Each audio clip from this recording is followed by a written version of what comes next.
Welcome to vision 5 TV. Brahmanandam టాలీవుడ్లో దాదాపు 3 దశాబ్దాల పాటు స్టార్ కమెడియన్గా కొనసాగారు.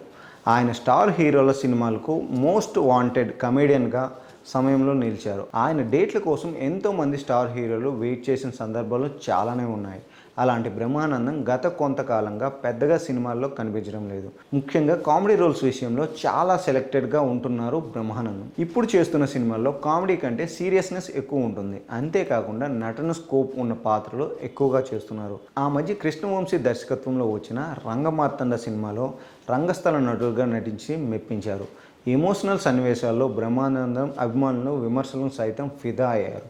ఆ స్థాయిలో తన నట విశ్వరూపం చూపించిన బ్రహ్మానందం మరోసారి తనలోని నటన ప్రతిభను ఉత్సాహం సినిమాలో చూపించబోతున్నారు. దిలీప్ రెజీనా హీరోయిన్లుగా నటించిన ఉత్సాహం సినిమా ఈ నెల 13న ప్రేక్షకుల ముందుకు రాబోతుంది. ఈ సినిమా రంగస్థలం నేపథ్యంలో రూపొందినట్లుగా తెలుస్తుంది. ఇటీవల విడుదలైన టీజర్, పోస్టర్ సినిమాపై ఆసక్తిని కలుగజేస్తున్నాయి. కొన్ని కారణాల వల్ల ఆలస్యమైన ఈ సినిమా ఎట్టకేలకు ప్రేక్షకుల ముందుకు రాబోతుంది.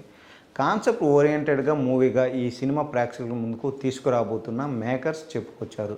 ఉత్సాహంలో బ్రహ్మానందం కీలక పాత్రలో కనిపించబోతున్నారు. ఆయన దుర్యోధన గెటప్లో కనిపించారు. ప్రస్తుతం సోషల్ మీడియాలో బ్రహ్మానందం దుర్యోధనుడిగా భారీ డైలాగులు చెప్తున్న విషయం మీడియాలో ఒకటి తెగ వైరల్ అవుతుంది. బ్రహ్మానందంను ఎక్కువగా కామెడీ సినిమాల్లోనే చూసాం.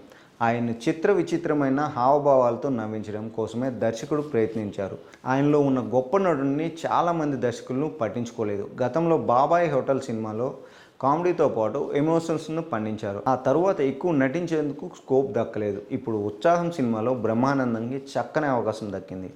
నటుడిగా మరోసారి విశ్వరూపం చూపించే విధంగా పాత్ర ఉందని ఈ వీడియో చూస్తుంటే అనిపిస్తుంది. సోషల్ మీడియాలో వైరల్ అవుతున్న ఈ వీడియోలో బ్రహ్మానందం డైలాగ్ చెబుతూ ఉంటే అలాగే చూస్తూ ఉండిపోవాల్సిందే అంటూ నెటిజన్స్ కామెంట్స్ పెడుతున్నారు. బ్రహ్మానందంను తెలుగు ఫిల్మ్ మేకర్స్ కేవలం కామెడీ పాత్రలకు పరిమితి చేయడం ద్వారా పెద్ద తప్పు చేశారనే అభిప్రాయం కొందరు నెటిజన్లు వ్యక్తం చేస్తున్నారు. ఇప్పటికీ ఆయనతో ఇలాంటి మంచి పాత్రలు చేయించి నటుడుగా ఆయన చూపించే విధంగా చూసేందుకు అభినందనలు అని కొందరు బ్రహ్మి ఫ్యాన్స్ అభిప్రాయం వ్యక్తం చేస్తున్నారు.